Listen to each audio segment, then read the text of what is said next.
প্রিয় শ্রোতা, আসসালামু আলাইকুম। এখন পড়ছি আমি মেজর ডালিম বলছি এর ১১তম পর্ব। অপহরণের ঘটনা সেনাবাহিনীতে তীব্র প্রতিক্রিয়া সৃষ্টি করে। সেই কালরাত্রির পরদিন আমাকে সেনা সদরে তলব করে পাঠানো হয়। আর্মি হেডকোয়ার্টার্সে উপস্থিত হয়েই জানতে পারলাম চিফ আমাকে ডেকেছেন, কিন্তু তার আগেই ডাক পড়ল জেনারেল জিয়ার অফিসে। মেজর হাফিজ তখন পিএস কর্প টু ডিসিএএস। সে আমাকে খবর দিল জেনারেল জিয়া আমার সাথে কথা বলতে চান, তিনি আমার অপেক্ষায় আছেন। অনুমতি নিয়ে গিয়ে ঢুকলাম তার অফিসে। গতরাতে কি ঘটেছে তিনি জানতে চাইলেন। সবকিছু বিস্তারিত খুলে বললাম তাকে। সব শুনে তিনি বেশ উত্তেজিতভাবেই বললেন, this is incredible and ridiculous. This is simply not acceptable. ঠিক আছে, দেখো চিফ কি বলে। তার অফিস থেকে বেরিয়ে আসতেই হাফিজ তার ঘরে নিয়ে গেলেন। নূর ও ছিল সেখানে। হাফিজ বলল, দেখো ডালিম, গতরাতের বিষয়টা শুধুমাত্র তোমার আর ভাবির ব্যাপার নয়, সমস্ত আর্মির dignity, pride and honour are at stake. মানে আমরা সবাই এর সাথে জড়িত। You got to understand this clearly, okay? অন্যান্য সব ব্রিগেডের সাথে আলাপ হয়েছে, তারাও এ ব্যাপারে সবাই একমত। This has got to be sorted out right and proper. Sheikh Mujib কি বিচার করবে? আমরা শফিউল্লাহর মাধ্যমে দাবি জানাবো আর্মির তরফ থেকে। প্রধানমন্ত্রীকে সে দাবি অবশ্যই মানতে হবে। দাবিগুলো আমরা ঠিক করে ফেলেছি। তুমি শফিউল্লাহ কি বলে সেটা শুনে আসো, তারপর যা করবার সেটা আমরা করব। আর্মি হেডকোয়ার্টার্সে সমস্ত তরুণ অফিসারদের মধ্যে চরম উত্তেজনা বিরাজ করছিল। হাফিজের অফিস থেকে চিফের এডিসিকে ইন্টারকমে জানালাম, I am through with DCAS, so I am free now to see the chief. Right sir বলে রিসিভার নামিয়ে রাখলো এডিসি। কিছুক্ষণ পরেই এডিসি হাফিজের কামরায় এসে জানালো চিফ আমার জন্য অপেক্ষা করছেন। চিফের অফিসে ঢুকেই তিনি আমাকে বসতে বললেন। চেয়ার টেনে বসলাম মুখোমুখি। How are you? Fine sir. How is Nimi? She is okay sir, but terribly upset. Quite natural, but she is a brave girl, I must say. The way she talked to the Prime Minister was really commendable. এই সমস্ত কথার পর আসল বিষয় অবতারণা করলেন general Shafiullah. দেখো ডালিম, গতরাতের ঘটনায় প্রধানমন্ত্রী নিজেই দুঃখ এবং অনুতাপ প্রকাশ করেছেন। I am also very sorry about the whole affair. Sheikh সাহেব তো তোমাদেরও আপনজন, অত্যন্ত স্নেহ করেন তোমাদের দুজনকেই। তিনি যখন চাইছেন তুমি গাজীকে মাফ করে দাও, তার সে ইচ্ছা তুমি পূরণ করবে সেটা তো তিনি আশা করছেন। তুমি যদি গাজীকে মাফ করো তবে তিনি খুশি হবেন, তাই নয় কি? স্যার, তিনি আমার বিশেষ শ্রদ্ধার পাত্র। পারিবারিকভাবে আমাদের ঘনিষ্ঠতাও আছে, সেটাও সত্য। তিনি ও তার পরিবার আমাদের ভালোবাসেন, কিন্তু নীতির ব্যাপারে আপোষ আমি করতে পারবো না। সেটা আপনার সামনেই তাকে আমি বলে এসেছি। And I shall stick to that till the end. Well, that's up to you then. I have nothing more to tell you. Thank you sir বলে বেরিয়ে এসে দেখি চিফের অফিসের সামনে AHQ এর প্রায় সব অফিসার একত্রিত হয়ে দাঁড়িয়ে আছে। তারা আমার কাছ থেকে জানতে চাইলো চিফ কি বললেন। আমি আমাদের কথোপকথনের সবটাই তাদের হুবহু খুলে বললাম। ক্ষুব্ধ হয়ে উঠল সবাই। একজন এডিসিকে বলল, go and call him out here, we want to talk to him. এডিসির মাধ্যমে অফিসারদের অভিপ্রায় জানতে পেরে বেরিয়ে এলেন জেনারেল শফিউল্লাহ। সবাই তাকে ঘিরে দাঁড়ালো। চিফ বললেন, বলো তোমাদের কি বলার আছে। স্যার, গত রাতের ঘটনা শুধুমাত্র মেজর ডালিম এবং তার স্ত্রী ব্যক্তিগত ব্যাপার নয়। আমরা আজ যেখানে দুষ্কৃতিকারী দমনের জন্য সারা দেশে ডিপ্লয়েড, সেই পরিস্থিতিতে বিনা কারণে গাজী ও তার সন্ত্রাসীরা অস্ত্রের মুখে আমাদেরই একজন অফিসার এবং তার স্ত্রীকে কিডন্যাপ করে নিয়ে গিয়ে হত্যা করার চেষ্টা করেছে। এটা সম্পূর্ণই বেআইনি নয়। It has compromised the honor and the dignity of the whole armed force, particularly army. We can't take it lying. It has got to be shot out right and proper. কথাগুলো বলল একজন। জেনারেল শফিউল্লাহ জবাবে বলার চেষ্টা করলেন, well, the prime minister is personally very sorry about the whole affair. That's not enough. শফিউল্লাহকে থামিয়ে দিল একজন।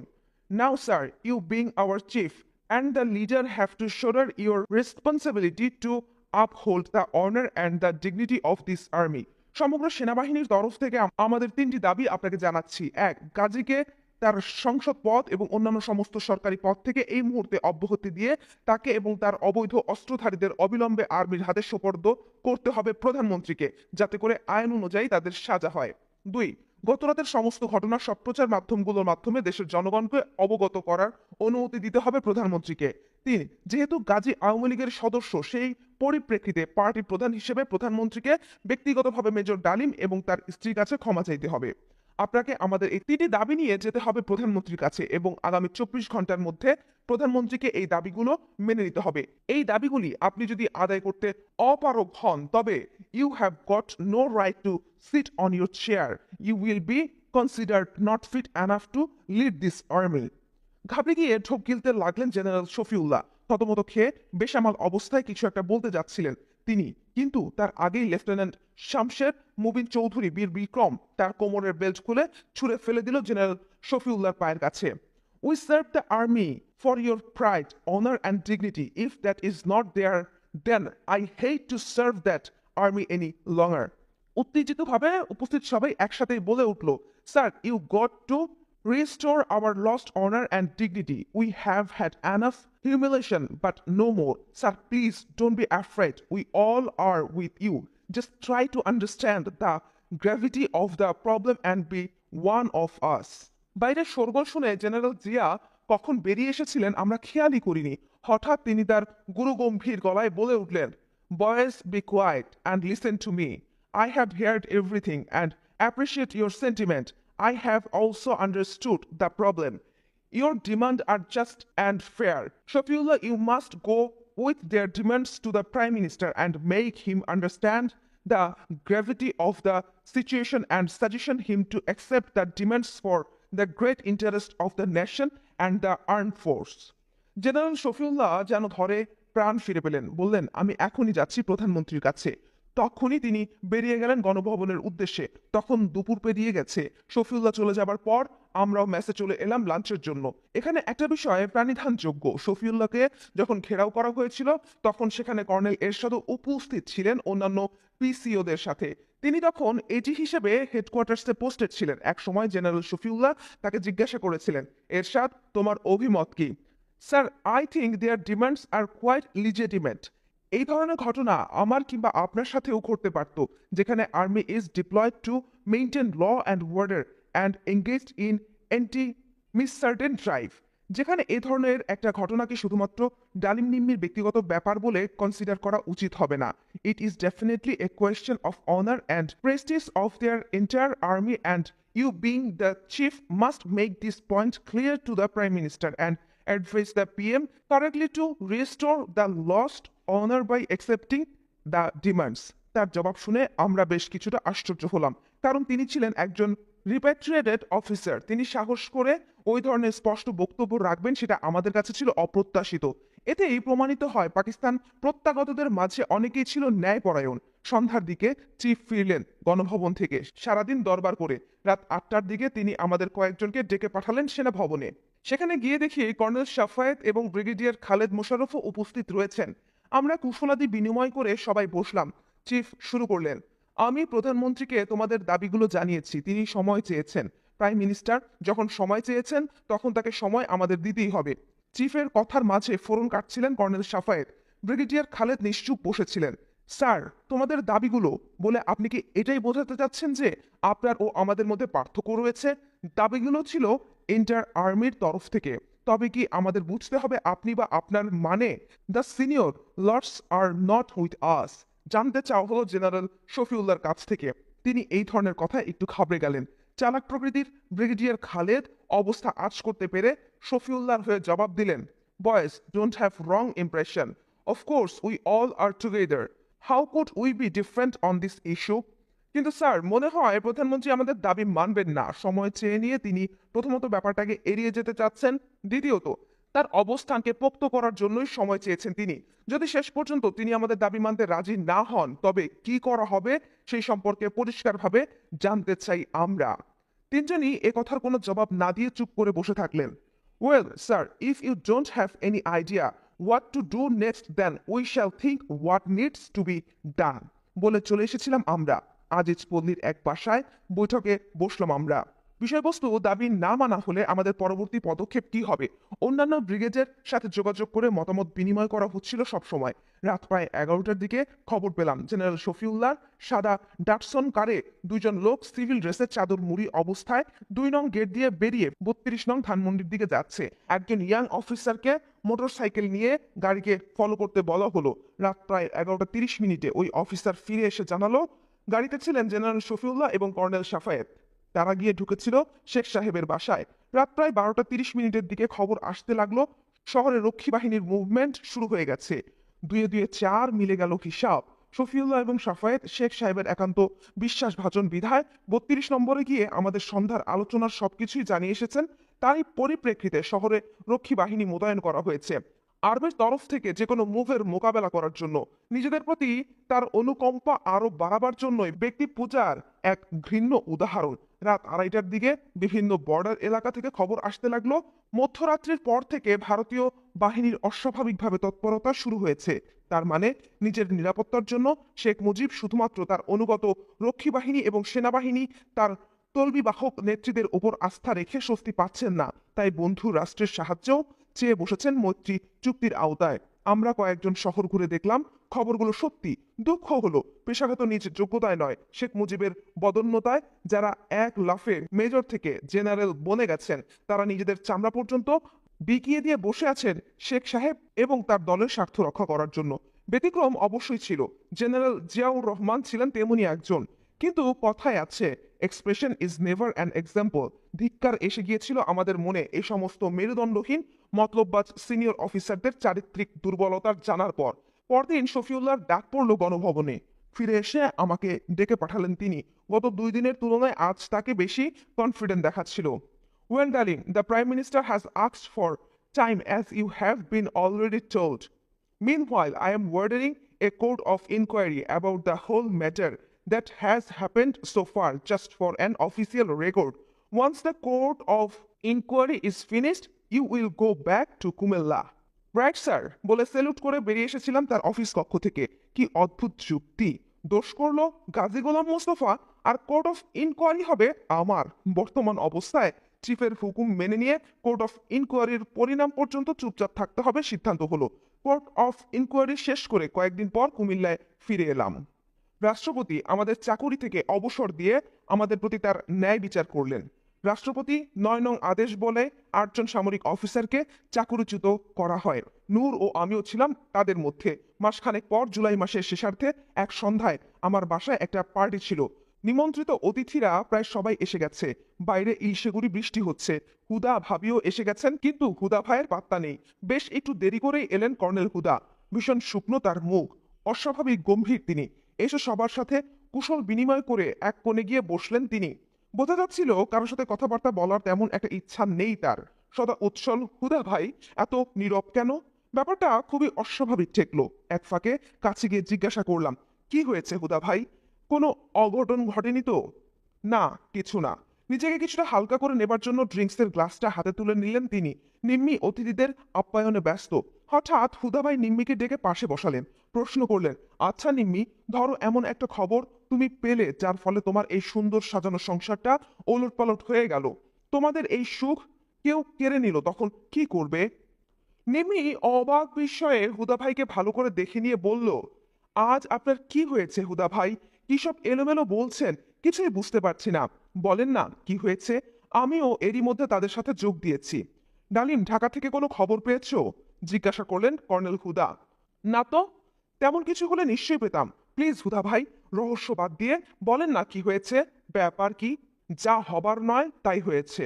প্রেসিডেন্সিয়াল ওয়ার্ডার নং 9 PO9 প্রয়োগ করে আর্মি থেকে 8 জন অফিসারকে চাকরি থেকে অব্যাহতি দেওয়া হয়েছে। তুমি এবং নূরও রয়েছ এই 8 জনের মাঝে। খবরটা অপ্রত্যাশিত, তাই হজম করতে কিছুটা সময় লাগলো। নিজেকে স্বাভাবিক করে নিয়ে নিম্মিকে ডেকে বললাম, জান, টেক ইট ইজি, নিজেকে সামলে নাও। Don't get upset and spoil the party. Let this be over, then we shall think about it. Now be brave as you have always been and act like a good host, okay? মেয়ে মানুষ, তার উপর ভীষণ স্পর্শকাতর এবং কোমল প্রকৃতি নিম্মির। তবুও সেদিন অতি কষ্টে সবকিছুই সামলে নিয়েছিল সে। অতিথিদের কেউই কিছু বুঝতে পারেনি কি অঘটন ঘটে গেছে ইতিমধ্যে। খবরটা তখন পর্যন্ত কেউ জানতো না। পার্টি শেষে একে একে অভ্যাগতদের সবাই বিদায় নিয়ে চলে গেল। থেকে গেলেন শুধু হুদা ভাই ও ভাবি। ভাবিকে খবরটা দেয়া হলো। খবরটা জেনে ভাবি ভেঙে পড়লেন। আমাদের অত্যন্ত স্নেহ করতেন তিনি। নিম্মিও আর নিজেকে সামনে রাখতে পারল না। ক্ষোভে কান্নায় জড়িয়ে ধরল ভাবিকে। আমি ও হুদা ভাই দুজনে তাদের শান্ত করার চেষ্টা করছিলাম। হুদা ভাই বললেন, come on now both of you, hold yourself. This is not the end of the world. Allah is there and he is great. Please stop crying and think what should be done. Nilu ভাবি কাঁদছেন আর হুদা ভাইকে বলে চলেছেন, গুডু, you must do something about this injustice. You have to do whatever necessary. This is simply outrageous. You must not take this lying. Now wait, get this very clear.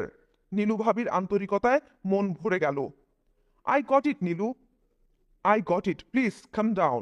I promise you I shall go out of my way to redress this. Nimmi, you two please stop crying. Don't you have faith on your হুদা ভাই? আমাকে বললেন, কাল তোমাকে নিয়ে আমি ঢাকায় যাব, প্রধানমন্ত্রীর সাথে দেখা করব। নিম্মি, তুমিও যাবে আমাদের সাথে। ঠিক সেই মুহূর্তে ঢাকা থেকে ফোন এলো। নূর বলল, sir, we have been stuck under PO9. We need our presence here as soon as possible.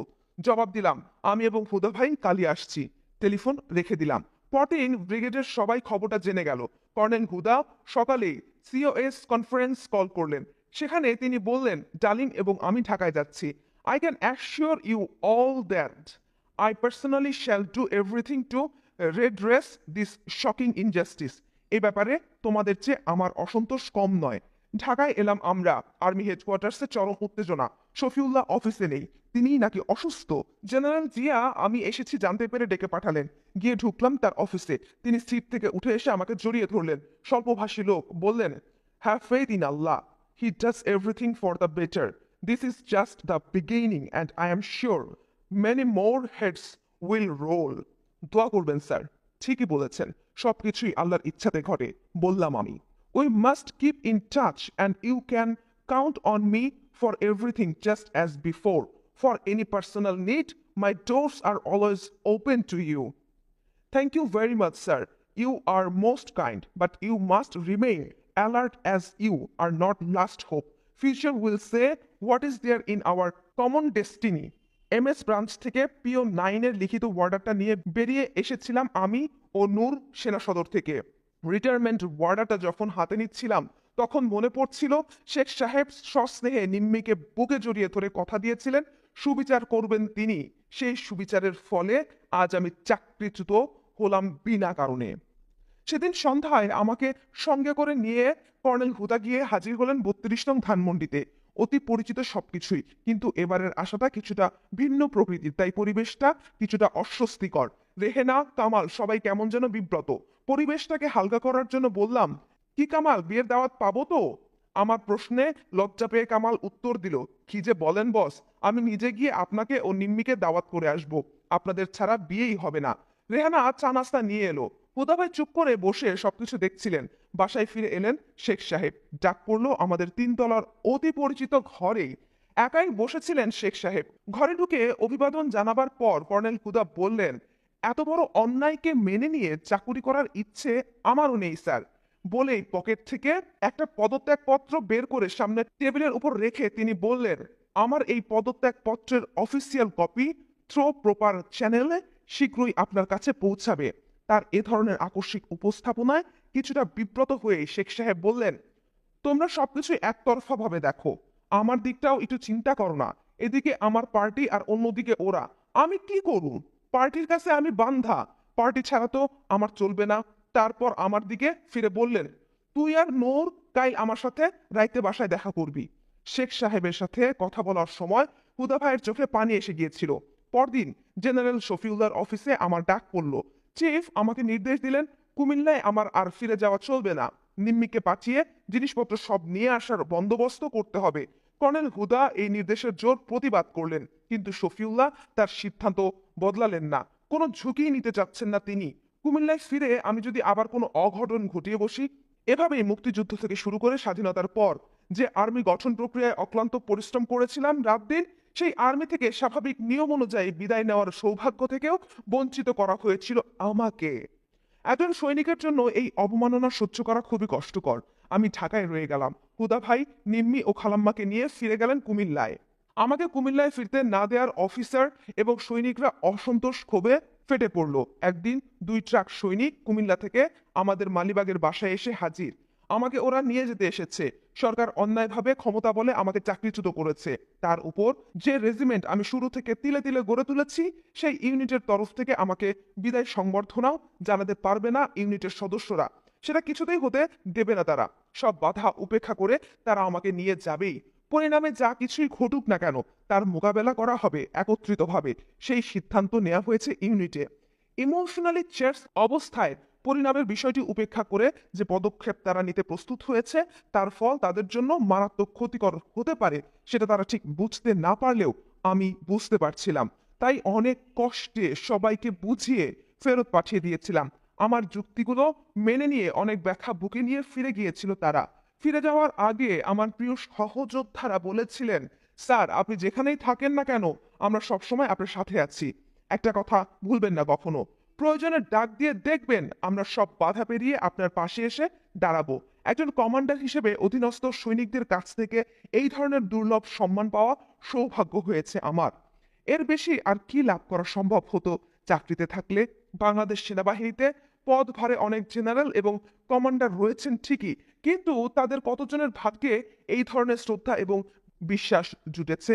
আবেগ এবং আত্মতৃপ্তির অনাবিল আনন্দে সেদিন নিজেকে সামনে রাখতে পারিনি। খুশির জোয়ার নেমে এসেছিল দু চোখ বেয়ে। মনে হয়েছিল আমার সৈনিক জীবনের যবনিকাপাত আকস্মিকভাবে ঘটানো হলেও স্বল্প পরিসরের এই জীবন আমার সার্থক হয়েছে। শুধু কুমিল্লা থেকেই নয়, দেশের বিভিন্ন ক্যান্টনমেন্ট থেকেও অফিসার সৈনিকরা সুযোগ সুবিধা মতো আসতে থাকলো সমবেদনা জানানোর জন্য। সবারই একই আক্ষেপ, কেন এমন অবিচার, এত বড় অন্যায়? জবাবে সবাইকে বলেছি স্বৈরাচারী সরকারের পক্ষে সবকিছুই সম্ভব। তারা ক্ষমতার দম্ভে ভুলে যায় ক্ষমতা চিরস্থায়ী নয়। প্রকৃতপক্ষে মানুষের নিজের হাতে কোনো ক্ষমতা নেই, আল্লাহ তাআলাই সব ক্ষমতার অধিকারী। তার ইচ্ছাতেই যে কোনো ব্যক্তি বিশেষ ক্ষমতা লাভ করে থাকে, কিন্তু তার দেয়া ক্ষমতার অপব্যবহার করলে তিনি আবার শাস্তি স্বরূপ সেই ক্ষমতা কেড়ে নেন। সব অত্যাচারের ক্ষেত্রে তেমনই ঘটেছে। আল্লাহ যা করেন তা ভালোর জন্যই করেন। এই ইমানের জোর আমার আছে। আমি তোমাদের দোয়া চাই, আর কিছুই নয়। ছোট দেশ আমাদের, সেনাবাহিনী আরো ছোট। এই সংগঠনে সবাই সবার খবর রাখে। প্রত্যেকটি অফিসার কে কি চরিত্রের, কার কতটুকু যোগ্যতা, এ সমস্ত খবরাখবর সৈনিকরা রাখে। পদাধিকারের প্রাপ্য মর্যাদা তারাই সবাইকে দিয়ে থাকে নিয়ম মাফিক, কিন্তু তাদের মন জয় করা, শ্রদ্ধা ও আন্তরিকতা লাভ করতে পেরেছে শুধুমাত্র পরীক্ষিত সৌভাগ্যবানেরাই। নীতিগতভাবে পদাধিকার বলে যে সম্মান লাভ করা যায় তার চেয়ে অর্জিত সম্মানই আমার কাছে বেশি মূল্যবান। তাই চাকরি জীবনে অধীনস্থ সবাইকে সেই ধরনের সম্মানই অর্জন করার জন্য অনুপ্রাণিত করার চেষ্টা করেছি সব সময়। আমার সে প্রচেষ্টা সার্থক হয়েছে। হালে আওয়ামী লীগ নেত্রী শেখ হাসিনা লন্ডন সফরকালে সেখানে রেডিওতে আমিনুল হক বাদশাকে দেয়া এক সাক্ষাৎকারে বলেছেন, আমার বাবা সেনাবাহিনী গড়েছিলেন বলেই মেজররা জেনারেল হতে পেরেছিল। একটা গুরুত্বপূর্ণ কথা বলেছেন তিনি। এটা অতি সত্য কথা যে মেজর থেকে যাদের জেনারেল বানানো হয়েছিল তাদের অনেকেরই জেনারেল হবার যোগ্যতা ছিল না, কিন্তু তবুও তাদের জেনারেল বানানো হয়েছিল। এর কারণ ছিল শেখ মুজিব চেয়েছিলেন অযোগ্য নেতৃত্বের অধীনে সেনাবাহিনীকে দুর্বল করে রাখতে এবং ওই সমস্ত অযোগ্য ক্ষয়ের খা টাইপের জেনারেলদের মাধ্যমে সেনাবাহিনীকে তার ঠ্যাঙ্গারে বাহিনীতে পরিণত করতে। কিন্তু সেটা ছিল তার দিবাস্বপ্ন মাত্র। বাংলাদেশ সেনাবাহিনীর দেশপ্রেমিক অংশের ওপর ওই সমস্ত জি হুজুর জেনারেলরা কোনো প্রভাবে বিস্তার করতে সক্ষম হয়নি। নিম্মি ও খালাম্মা গিয়েছিলেন কুমিল্লায় সংসার গুটিয়ে আনতে। বাসার সব জিনিসপত্র ট্রাকে করে বাই রোডে পাঠাবার বন্দোবস্ত করে তারা বাই এয়ার ঢাকা ফিরবেন। হঠাৎ করে ব্রিগেড গোয়েন্দা ইউনিট খবর পেল কুমিল্লা বিমানবন্দর থেকে আওয়ামী লীগের গুন্ডারা নিম্মিকে কিডন্যাপ করার প্ল্যান করেছে। খবরটা পেয়েই কর্নেল হুদা কঠোর নিরাপত্তার ব্যবস্থা করলেন। নিরাপত্তার সব দায়িত্ব দেয়া হলো ফার্স্ট ফিল্ড রেজিমেন্টের মেজর বজলুল হুদা এবং ক্যাপ্টেন হাইকে। কর্নেল হুদা নিজেই তার ফ্ল্যাগ কারে নিম্মি ও খালাম্মাকে সঙ্গে করে এয়ারপোর্টে এসে তাদের প্লেনে তুলে দিয়েছিলেন। প্লেন টেক অফ না করা পর্যন্ত তিনি এয়ারপোর্টে উপস্থিত ছিলেন। এইভাবেই আমার আর্মি ক্যারিয়ারের পরিসমাপ্তি ঘটেছিল।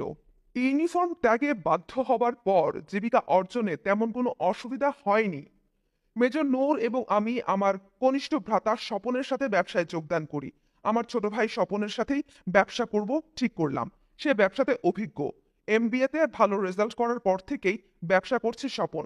কর্নেল আকবর ও মেজর শাহরিয়ার ইতিমধ্যেই স্বেচ্ছায় চাকরি ছেড়ে দিয়েছে আমরা চাকরিচ্যুত হবার পর। মেজর শাহরিয়ার শেরি এন্টারপ্রাইজ নামে কোম্পানি খুলে ব্যবসা শুরু করলো। কর্নেল আকবর আমাদের সাথে যোগ দিবেন ঠিক করলো। স্বপন, কর্নেল আকবর, মেজর নূর এবং আমার নামের প্রথম অক্ষর দিয়ে গঠন করা হলো শান্স ইন্টারন্যাশনাল। চাকরিচ্যুত হওয়ার বাধ্যবাধকতার ঝামেলা অনেক কমে গেল। অবাধে সব জায়গায় ইচ্ছামতো যোগাযোগের সুযোগ পেলাম আমরা। সরকার ও সরকার দল আমাদের প্রতি বিরূপ থাকলেও অনেক হিতৈষী এবং সুজন ব্যবসায় আমাদের বিভিন্নভাবে সাহায্য করতে এগিয়ে এসেছিলেন। ক্ষেত্রবিশেষে ঝুঁকি নিয়েও অনেকে আমাদের সাহায্য করেছেন। তাদের সেই সাহায্য ও আন্তরিক সহযোগিতার ঋণ কখনোই শোধ করবার নয়। পরিচয় নেই এমন অনেকেও সেই দুর্দিনে নাম শুনে সাহায্যের হাত বাড়িয়ে দিয়েছিলেন সহানুভূতির সাথে। ছোটখাটো ইম্পোর্ট এবং সাপ্লাইয়ের ব্যবসা আমাদের অল্প সময়ের মধ্যেই বেশ জমে উঠল। টাকা পয়সার আমদানি হচ্ছিল ভালোই। আইআরডিপিতে সাপ্লাই কন্ট্রাক্টর হিসেবে দেশের প্রায় সব থানাতেই কাজ করার সুযোগ হয়েছিল আমাদের। এতে করে সব মহলের সাথে যোগাযোগ রক্ষা করার বিশেষ সুবিধা হয়েছিল আমাদের। শহরে বন্দরে গ্রামে গঞ্জে ঘুরে সর্বস্তরের লোকজনের সাথে মিশে বিভিন্ন বিষয়ে তাদের মনোভাব বোঝার সুযোগ হয়েছিল আমাদের। বুঝতে পারছিলাম সরকারের অপশাসন আর অত্যাচারে অতিষ্ঠ হয়ে উঠেছে দেশের সাধারণ মানুষ। যেখানে গেছি পরিচয় জেনে লোকজন সম্মান দেখিয়েছে, শ্রদ্ধার সাথে নিঃস্বার্থভাবে যতটুকু সম্ভব সাহায্য করেছেন আমাদের কাজে। এভাবেই কাটছিল আমাদের সময়। আমাদের অন্তিম বৈঠক শেখ সাহেব নূর এবং আমাকে দেখা করতে বলেছিলেন, কিন্তু বিভিন্ন ব্যস্ততায় সেটা সম্ভব হয়নি। আমাদের মনে করিয়ে দেওয়া হলো। আমরা গেলাম তার সাথে দেখা করতে। গেলাম আমি ও নূর 32 নম্বরেই দেখা করতে। সালাম দোয়া বিনিময়ের পর শেখ সাহেবই শুরু করলেন, দেখ আমার কিছুই করার ছিল না। নেহায়েত অপারগ হয়েই তোদের ব্যাপারে সিদ্ধান্ত নিতে হয়েছে আমাকে। জানি আমার এই সিদ্ধান্তে মনোক্ষুণ্ণ হয়েছিস তোরা, হওয়াটাই স্বাভাবিক। আমি তোদের জন্য কিছু একটা করতে চাই। বিদেশে দূতাবাসে চাকরি করতে চাইলে সেই ব্যবস্থা কইরা দিতে পারি। ব্যবসা করতে চাইলে নাসের রে কইয়া সেই ব্যবস্থাও করাইয়া দিতে পারি। ওর অনেক ধরনের ব্যবসা আছে, তার সাথেও তোরা যোগ দিতে পারোস। চাচা, আমরা সৈনিক মানুষ। সেনাবাহিনীর চাকরি স্বেচ্ছায় নিয়েছিলাম, টাকা পয়সার লোভে নয়, সম্মান এবং দেশের সেবা করার জন্যই। সেটাই যখন আপনার বিচারে হারাতে হয়েছে, তখন আপনার কাছে আমাদের আর অন্য কিছুই চাওয়ার নাই। এরপরও আপনি আমাদের জন্য যদি কিছু করতে চান, সেটা আপনার মহানুভবতা। আপনি আমাদের জন্য দোয়া করবেন, সেটাই যথেষ্ট। রিজিকের মালিক আল্লাহ। খেয়ে পরে বাঁচার মতো কিছু একটা করতে পারবো আপনাদের দোয়ায় ইনশাল্লাহ। জানি না আর দেখা হওয়ার সুযোগ হবে কিনা। বেয়াদবি নিবেন না চাচা। একটা কথা আপনাকে বলে যাই, আপনার আশেপাশে যারাই সর্বক্ষণ আপনাকে ঘিরে রেখেছে তাদের বেশিরভাগই মতলববাজ। দেশের অবস্থা এবং জনগণ সম্পর্কে তারা আপনাকে সঠিক কথা বলে না।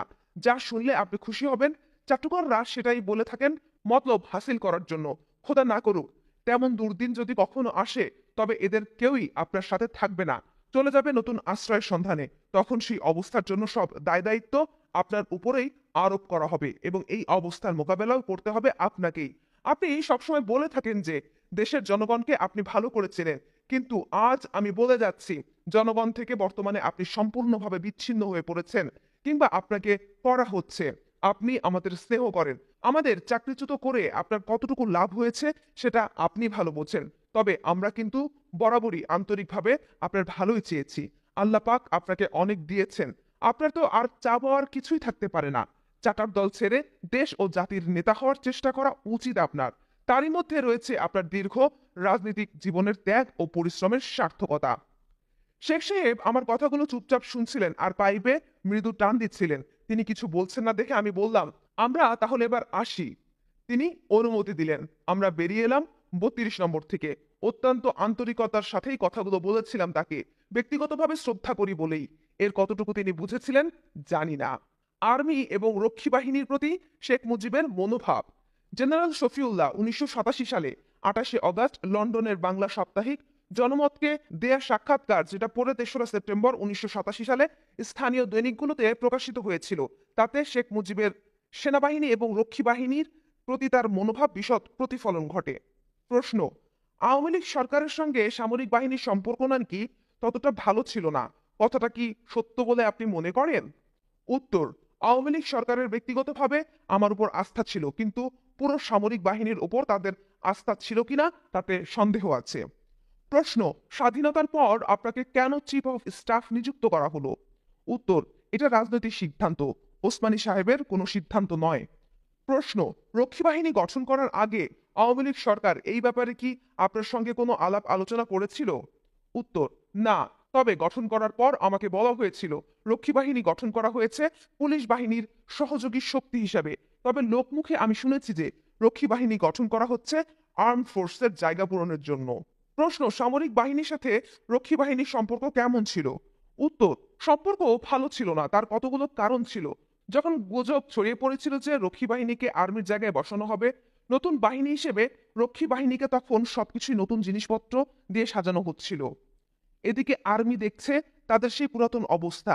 এগুলো দেখে আর্ম ফোর্সের অনেকের মনে আঘাত লাগে, যার ফলে সম্পর্কটা খারাপ রূপ নেয়। তবে এই ব্যাপারে সরকার একটা ভুল করেছিলেন, তা হলো রক্ষী বাহিনীকে power of arrest and search দেওয়া।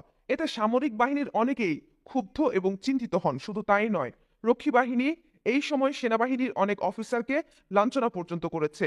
অবস্থা দেখে মনে হচ্ছিল রক্ষী বাহিনীর ক্ষমতা সেনাবাহিনীর চেয়েও বেশি। প্রশ্ন: শেখ মুজিবুর রহমান সামরিক বাহিনীর উন্নতির পক্ষে ছিলেন না, এ কথা কি সত্য?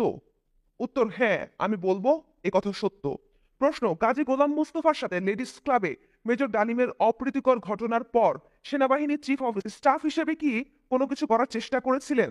উত্তর: যখন গোলমালের খবর আমি জানতে পারি, তখন ডালিমের পক্ষ হয়ে বঙ্গবন্ধুর কাছে যাই এর একটা বিচারের জন্য। বঙ্গবন্ধু আমার উপর রেগে গেলেন। তখন আমি বললাম, বঙ্গবন্ধু, আমি যদি আমার অফিসারদের জন্য না বলি তাহলে কে বলবে? গাজী গোলাম মোস্তফার এই ঘটনা আপনি তদন্ত করে দেখুন। আপনি যদি এ ব্যাপারে সাহায্য চান তাহলে আমি আপনাকে সাহায্য করতে প্রস্তুত আছি। যেহেতু ওরা গাজীর বিরুদ্ধে এবং আমিও তাদের পক্ষে, তাই গাজীর বিরুদ্ধেই বলছি। তাই তিনি খুব খুশি হননি। তিনি এই শুধু বলেছিলেন, শফিউল্লাহ, আপনি জানেন কি যে আপনি প্রেসিডেন্টের সঙ্গে কথা বলছেন? আমি বললাম, আমি জানি স্যার। আমি আমার জন্য কথা বলছি না, আমি কথা বলছি আপনার জন্য স্যার। মানুষ আপনাকে সত্য বলেনি। ওই সময় জিয়া ও সাফায়েত জামিলও সেখানে উপস্থিত ছিলেন। প্রশ্ন: তারপর কি হলো? উত্তর: তারপর আমরা ওখান থেকে কোনো বিচার না পেয়ে মনক্ষুণ্ণ হয়ে চলে আসি। পরে দেখা গেল সরকার মেজর ডালিমকে সেনাবাহিনী থেকে বরখাস্ত করেছিলেন। বহুদলীয় গণতন্ত্রকে কবর দিয়ে বাকশালী স্বৈরশাসন কায়েম এবং গণপ্রতিরোধ। তারা ছিলেন মুক্তিযোদ্ধা। একাত্তরের চেতনা, আশার স্বপ্ন প্রতিটি মুক্তিযোদ্ধার অন্তরে ছিল জ্বলন্ত শিখার মতো। তারা সদ্য স্বাধীন বাংলাদেশের পুনর্গঠনে অন্যান্য অবদান রাখতে পারতেন। তারা পারতেন হারানো গর্ব এবং সম্মান ফিরিয়ে আনতে পুরো জাতির জন্য, ঠিক একইভাবে যেভাবে তারা স্বাধীনতার সূর্যকে ছিনিয়ে আনতে সক্ষম হয়েছিলেন হানাদার বাহিনীকে পরাজিত করে। যে আশা আকাঙ্ক্ষা এবং স্বপ্ন নিয়ে জান বাজি রেখে একদিন দেশের স্বাধীনতার জন্য ঝাঁপিয়ে পড়েছিলেন, সেই স্বপ্ন আজও বেশিরভাগ মুক্তিযোদ্ধার বুকে তুষের আগুনের মতোই জ্বলছে। দেশের মঙ্গলের জন্য সুযোগ পেলে আজও তারা বিশেষ করে অবদান রাখতে উদগ্রীব। তাদের স্বপ্নকে বাস্তবায়িত করার জন্য আবার জনগণের সাথে সংঘবদ্ধ হয়ে সংগ্রামে অগ্রণী ভূমিকা পালন করতে পারেন তারা। স্বাধীনতার মতো সার্বিক মুক্তি নিশ্চিত করতে পারেন স্বার্থপর জাতীয় বেঈমানদের পরাজিত করে। গড়ে তুলতে পারেন সত্যিকারের সোনার বাংলাদেশ। জাতিকে ফিরিয়ে দিতে পারেন তাদের হারানো মর্যাদা ও গৌরব। কারা এই মুক্তিযোদ্ধা? কি ছিল তাদের স্বপ্ন? কি হলো তাদের পরিণাম? তাদের বিরুদ্ধে কি চক্রান্ত করা হয়েছিল স্বাধীনতা উত্তর বাংলাদেশে? এই সমস্ত প্রশ্নের জবাব পাঠকদের কাছে তুলে ধরবার জন্য মুক্তিযোদ্ধাদের সম্পর্কে কিছুটা বিস্তারিত আলোচনা করা হলো। 1971 সালে যারা প্রকৃত মুক্তিযোদ্ধা হিসেবে যুদ্ধ করেছিলেন তারা সবাই ছিলেন বাংলাদেশের খেটে খাওয়া জনগণের সন্তান। কৃষক, শ্রমিক, ছাত্র, যুবক, বিভিন্ন পেশায় নিয়োজিত মধ্যবিত্ত ও নিম্ন মধ্যবিত্তের ছেলেমেয়েরাই সেদিন দেশকে স্বাধীন করার দৃঢ় প্রত্যয় নিয়ে যুদ্ধে যোগ দেয়। এর পেছনে তাদের কোনো হীনস্বার্থ ছিল না, ছিল একটি মাত্র স্বপ্ন। হানাদারদের হানাদারদের কবল থেকে দেশকে স্বাধীন করে প্রতিষ্ঠিত করতে হবে শোষণহীন আত্মমর্যাদাশীল বাংলাদেশ। তাদের এই গভীর দেশপ্রেমী ছিল তাদের ত্যাগের উৎস। 1971 সালের মুক্তিযুদ্ধ তাদের এই নিঃস্বার্থ ত্যাগ ও প্রচন্ড সাহসের ইতিহাস। তাদের এই বীরত্ব ও ত্যাগের ফলে স্বাধীন হলো বাংলাদেশ। কিন্তু সংখ্যাগরিষ্ঠ মেহনতি মানুষ ও মুক্তিযোদ্ধাদের কাঙ্ক্ষিত সমাজ প্রতিষ্ঠিত হলো না স্বাধীন বাংলাদেশে। অথচ তখনকার নেতৃত্ব যদি তাদের বিশ্বাস করে তাদের দুর্বার কর্মক্ষমতা ও আত্মত্যাগের অঙ্গীকারকে সমাজ পরিবর্তনের সংগ্রামে কাজে লাগাতে চাইতেন, তবে তারা নিশ্চয়ই অতি গুরুত্বপূর্ণ অবদান রাখতে পারতেন। কিন্তু তেমনটি হয়নি। তখনকার সরকার যে শুধু মুক্তিযোদ্ধাদের অবিশ্বাসী করেছিল তা নয়, তাদের উপর চালানো হলো নির্যাতনের স্টিম রোলার। একটি স্বতন্ত্র সংগ্রামের বিজয়ের মাধ্যমে প্রতিষ্ঠিত হলো বাংলাদেশ। নবচেতনায় জন্ম নিল একটি জাতি। কিন্তু মাত্র স্বল্প সময়ের ব্যবধানে জাতির ভাগ্যে নেমে এলো চরম বিপর্যয়। দারিদ্র্য, হতাশা, নৈরাজ্য, নীতিহীনতা, আদর্শের পরাজয় এবং মুক্তি সংগ্রামে প্রত্যক্ষভাবে অংশগ্রহণকারী মুক্তিযোদ্ধাদের উপর অবজ্ঞা এবং লাঞ্ছনা। পৃথিবীর ইতিহাসে মুক্তিকামী মানুষের ত্যাগ, তিতিক্ষা ও রক্তদানের প্রতি এমন অবমাননা এবং অসম্মান বোধ হয় অন্য কোথাও দেখানো হয়নি। বাংলাদেশের স্বাধীনতা সংগ্রামে দেশের সর্বস্তরের জনগণ যুদ্ধ করল, তবুও ঘৃণ্য অতীতই আবার ফিরে এলো। মানুষের কাম্য জীবন ও সমাজ ব্যবস্থা কায়েম হলো না। জাতীয় পর্যায়ে বেইমান ও শোষকের দলই ক্রমে দেশের কর্ণধার হয়ে বসলো। মুক্তির জন্য যে যুদ্ধ করে তাকেই বলা হয় মুক্তিযোদ্ধা। মুক্তি বলতে শুধুমাত্র ভৌগোলিক স্বাধীনতা বোঝায় না, মুক্তি বলতে বোঝায় সেই সমাজ যেখানে প্রতিটি মানুষ তার সম্মান নিয়ে মাথা উঁচু করে বেঁচে থাকতে পারে আপন গর্বে, দাস বা ভিক্ষুকের মতো নয়। মানুষ তখনই প্রকৃত অর্থে মুক্ত হয় যখন সে তার মেধা, প্রতিভা ও কর্মক্ষমতা প্রকাশের সমান অধিকার লাভ করে, সুযোগ পায় তার নিজস্ব চিন্তা চেতনা প্রকাশের এবং নিজ প্রজ্ঞা ও দক্ষতা কাজে লাগিয়ে তার ভাগ্যের উন্নতি করার। আর্থিক ও সামাজিক অধিকারের বৈষম্য থাকলে মানুষ মুক্ত বলে বিবেচিত হতে পারে না। যে দেশে সংখ্যাগরিষ্ঠ মানুষ দারিদ্র্য সীমার নিচে বাস করে, দুবেলা ভাত পায় না, সে দেশের মানুষ মুক্ত বা মুক্তিযুদ্ধের স্বপ্ন বাস্তবায়িত হয়েছে। এই ধরনের উচ্চবাচ্য পড়া পরিহাস ছাড়া আর কিছুই নয়। অনেকেই বলেন ৭১-এর যুদ্ধে ভারতীয় সশস্ত্র বাহিনী সক্রিয়ভাবে অংশগ্রহণ না করলে বাংলাদেশ স্বাধীন হতো না। আমি বলি, ভারতীয় সেনাবাহিনী কেন তার সাথে রাশিয়ার সশস্ত্র বাহিনী যদি যোগ দিত, তাহলে ৭১-এর যুদ্ধে তাদের পক্ষে পাকিস্তানকে পরাজিত করা সম্ভব হতো না। কারণ জয় পরাজয় নির্ভর করে জনগণের সমর্থনের ওপর। অল্প কিছু লোক এবং গোষ্ঠী ব্যতীত পূর্ব পাকিস্তানের সমগ্র জনসাধারণ মুক্তি সংগ্রামে প্রত্যক্ষ ও পরোক্ষ সমর্থন দিয়েছিল বলেই দেশ স্বাধীন হয়। কিন্তু এই জনগণকেই তাদের প্রাপ্য মর্যাদা দেয়নি স্বাধীনতা উত্তর বাংলাদেশ সরকার। মুক্তিযোদ্ধাদের নিরস্ত্র করার হুকুম মোতাবেক সমস্ত অস্ত্র জমা নেবার পর ২-৩ দিনের নোটিশে মুক্তিযোদ্ধাদের ক্যাম্পগুলো বন্ধ করে দেয়া হয়। প্রতিটি মুক্তিযোদ্ধার হাতে ৫০ টাকা করে পথ খরচা দিয়ে খোদা হাফেজ জানায় আওয়ামী লীগ সরকার। সরকার অঙ্গীকার করলো মুক্তিযোদ্ধাদের সার্টিফিকেট দেওয়া হবে। যারা এই সার্টিফিকেট পাবে তাদের পুনর্বাসনের জন্য চেষ্টা করবে সরকার।